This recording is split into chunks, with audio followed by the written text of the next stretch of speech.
नमस्कार दोस्तों, स्वागत है आप सभी का हमारे चैनल द बुद्धा ब्रेन में, जहां हम आपको भगवान बुद्ध के अनमोल विचार और उनकी शिक्षाओं से रूबरू कराते हैं। आज हम आपके लिए लेकर आए हैं धम्मपद यमक वग्गो गाथा नंबर 19, जिसमें भगवान बुद्ध कहते हैं, बहु पीछे सहितम भासमनो न तक्करो होती नरो पम्मतो गोपो व गावो गणम परेशम न भागवा सम्मस होती।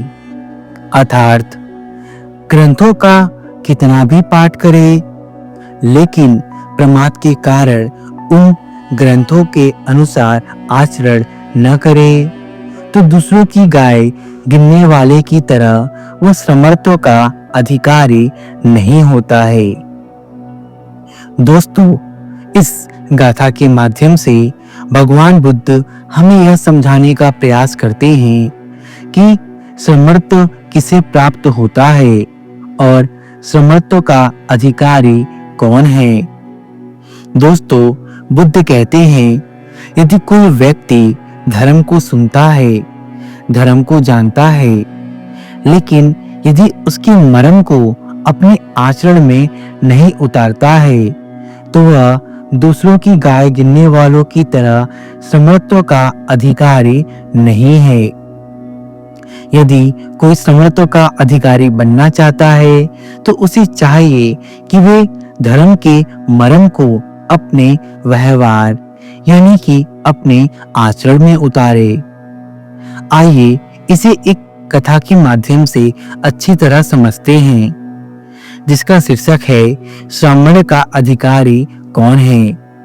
ये कथा दो मित्र भिक्षुओं की है। श्रावस्ती में एक बार दो उपासक मित्र शास्त्रा के संघ में शामिल हो गए।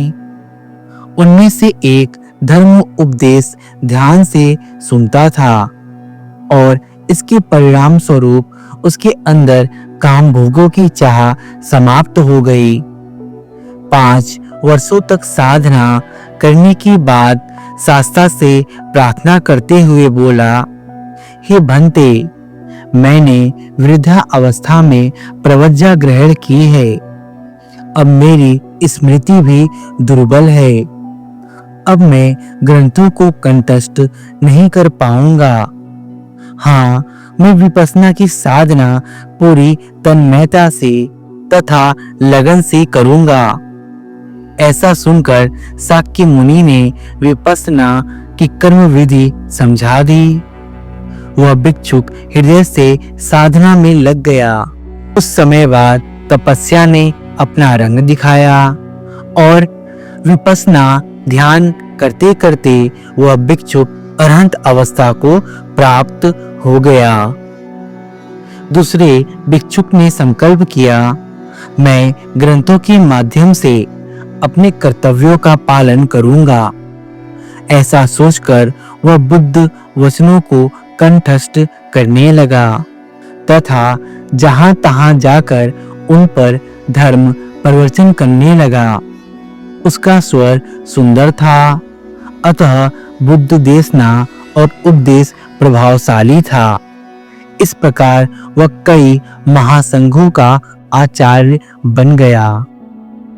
तो दोस्तों, ये दोनों ही मित्र भिक्षुक भगवान बुद्ध के वचनों को हृदयंगम कर उसका आचरण व्यवहार में करते थे। इसीलिए इन दोनों भिक्षुओं ने भगवान बुद्ध की शिक्षाओं को भली भांति समझा था, लेकिन एक मित्र केवल धर्म उपदेश तक ही सीमित न रहा, बल्कि उसने विपश्यना साधना पर जोर दिया। निरंतर विपश्यना का अभ्यास करते करते उसे अरहंत पद की प्राप्ति हो गई। अरहंत पद का मतलब होता है कि ऐसी स्थिति जहां आप राग, द्वेष, लोभ, मोह और क्रोध के बंधन से ऊपर उठ जाते हैं। आपका मन शांत हो जाता है, आपकी इच्छाएं समाप्त हो जाती हैं और आप आनंद, सुख और शांति में विहार करते हैं। वहीं जो दूसरा भिक्षुक था, उसने विपश्यना पर जोर नहीं दिया। वह केवल भगवान बुद्ध के शब्दों को कंठस्थ करता था और उसका उपदेश दूसरों को देता था। इसीलिए उसे अरहंत पद की प्राप्ति तो नहीं हुई, लेकिन वह बड़े बड़े महासंघों का आचार्य बन गया। दोस्तों, धर्म तभी सधर्म है जब हम धर्म के अर्थ को, धर्म के मर्म को अच्छी तरह समझ जाएं और उसका आचरण अपने जीवन में करें। तभी हम धर्म को अच्छी तरह समझ सकते हैं कि वास्तव में धर्म क्या है। जो व्यक्ति धर्म को समझता है और उसके व्यवहार को अपने आचरण में उतारता है, वही समर्थों का अधिकारी है और ऐसा व्यक्ति ही आगे चलकर अरहंत अवस्था को प्राप्त करता है तथा संसार की जो बुराइयां हैं और जो संसार में दुख हैं, वह उनसे ऊपर उठ जाता है और शांति अवस्था में विहार करता है। दोस्तों, धर्म न पूजा पाठ में है, न व्रत उपवास में है। धर्म तो आचरण में है। यदि आप धर्म की मर्म को समझते हैं और उस प्रकार आचरण करते हैं, तो निश्चित रूप से आप वह प्राप्त कर सकते हैं जिसके आप अधिकारी हैं। मैं आशा करता हूँ कि आपको ये छोटी सी वीडियो पसंद आई होगी और इस छोटी सी वीडियो के माध्यम से आपने समझा होगा कि समर्थों का अधिकारी कौन है और धर्म क्या है। धर्म तभी सद्धर्म है जब हम उसे व्यवहार में लाएं। दोस्तों, यदि आपको ये वीडियो पसंद आई और यह वीडियो आपको सार्थक लगी हो, तो कृपया वीडियो को लाइक करें, हमारे चैनल द बुद्धा ब्रेन को सब्सक्राइब करें, क्योंकि हम आपके लिए ऐसे ही आध्यात्मिक और प्रेरणादायक वीडियोस लेकर आते रहते हैं। हमारे चैनल द बुद्धा ब्रेन पर बने रहने के लिए आप सभी का धन्यवाद।